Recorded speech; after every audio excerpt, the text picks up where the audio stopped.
up and down. You can use this to adjust the seat back, and this here is actually going to be lumbar. So pressing out will adjust the lumbar out, and then up or down will adjust where that is on the back. That's interesting to have 2 degrees of freedom on the lumbar support. I won't spend too much time adjusting the seat if you're going to drive it.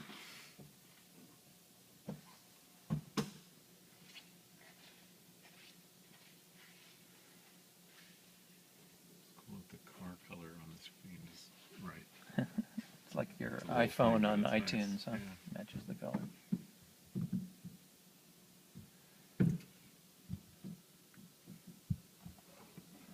Steve, there's one more adjustment you can do there too. On the bottom side of the steering wheel, there's a little lever for tilt and telescope. It's all electronic, so just pulling that towards you will bring the steering wheel out, and then up and down can adjust the height.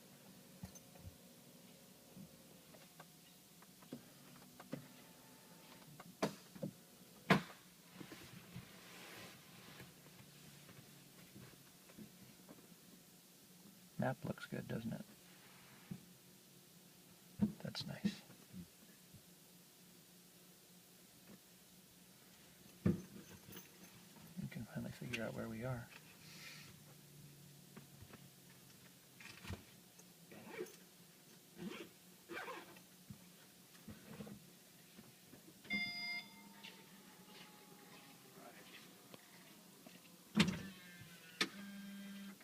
One more adjustment for me, and that's going to be mirrors. So I'll close the door. If you could push a button to select the mirror, and then use the directional pad to make the adjustments. Go ahead and get that all squared away.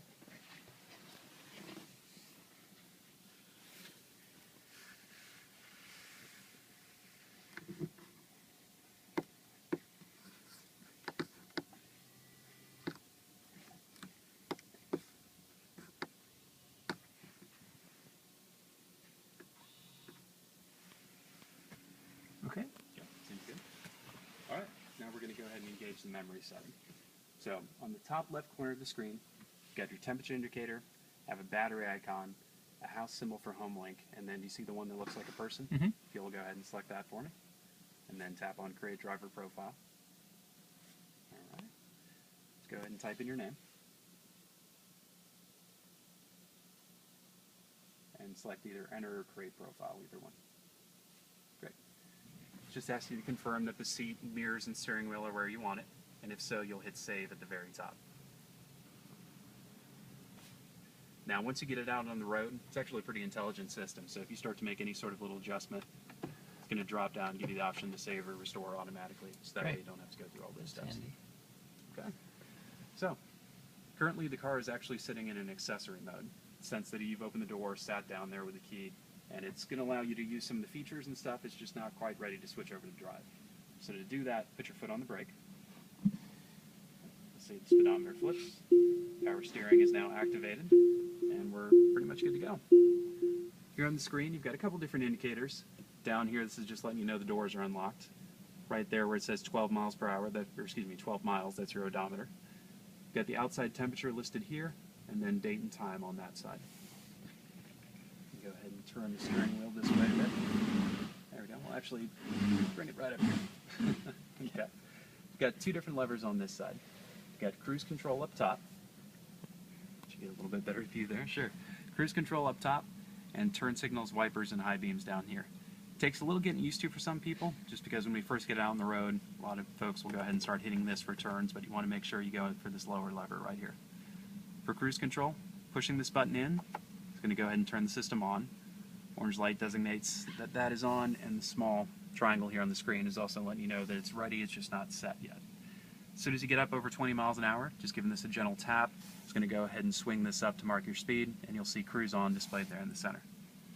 Once it is actually set, pressing up gently is going to increase it by 1 mile per hour. If you push up a little further, it's going to increase it by 5 miles per hour. Same thing, go in the opposite direction, will slow it down by 1 or down by 5. To cancel it, you can just put your foot on the brake, or go ahead and push this forward.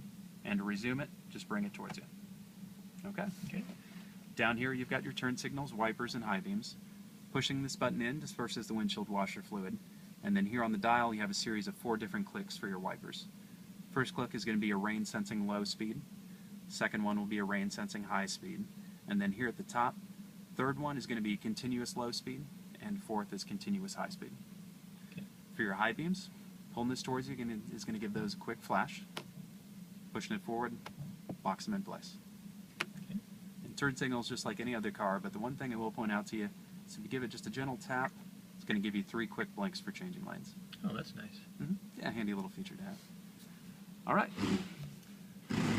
On the opposite side, got your drive lever there. Real simple setup. Just giving it a tap is going to do it. It's only a digital switch. You don't really have to pull down hard or anything like that. Pushing it all the way down is going to put it in drive. Tapping it up to the center will engage it in neutral. Pushing it all the way up to the top is going to put it in reverse. And pressing the silver button at the end will put it in park. Okay. Here on the steering wheel itself, we've got a few different controls. On this side, this is going to be media, so seek forward and back or change tracks on the radio, and then you can control your volume simply by scrolling that up or down. If we go ahead and hold this click wheel down, it's going to give us a series of options for what we can display on this side. So right now it's set for media. It's going to show us artist, album title, that sort of thing when we have a song up on the radio. If we scroll down, there's an energy option, which is going to give you a graph of your energy use over time. Third option on here is actually a trip meter. It's going to show you distance and energy consumption over that distance. And then lastly, because of the tech package that you've configured your car with, you have a turn-by-turn navigation option, which will automatically display as soon as a route is programmed in. On the opposite side here, this button is for voice commands. So you can use this for different things like speaking out a particular artist's name. It's going to bring that up in the radio. You can say navigate to, drive to, where is, and it's going to go ahead and find a particular address in your navigation system. Or as soon as we have your phone programmed in, you can say call or dial a certain contact in your contacts list, and it's going to go ahead and bring that name up for you. Down here at the bottom, pushing this will actually control what happens when you scroll up or down on the wheel. So I'll push that in now. We'll push this button in for customize. And then you've got a range of different options here. You can leave it at all, where essentially it's going to make you set it every time. Or you can go ahead and somewhat permanently set it by selecting an option. Like climate temps, for an example, if we set that, whenever we scroll up or down the wheel, it's going to adjust the temperature of the climate control system. Just a quick and easy way to do it without taking your eyes off the road. And then if we push that in, it shuts it off. A couple different options on there. Climate temps, fan speed, display brightness. One of the kind of neater features here is sunroof, which you can actually control from the wheel. So if we push that in to set that, and then scroll this all the way up, and it'll start to move your sunroof back. There it goes.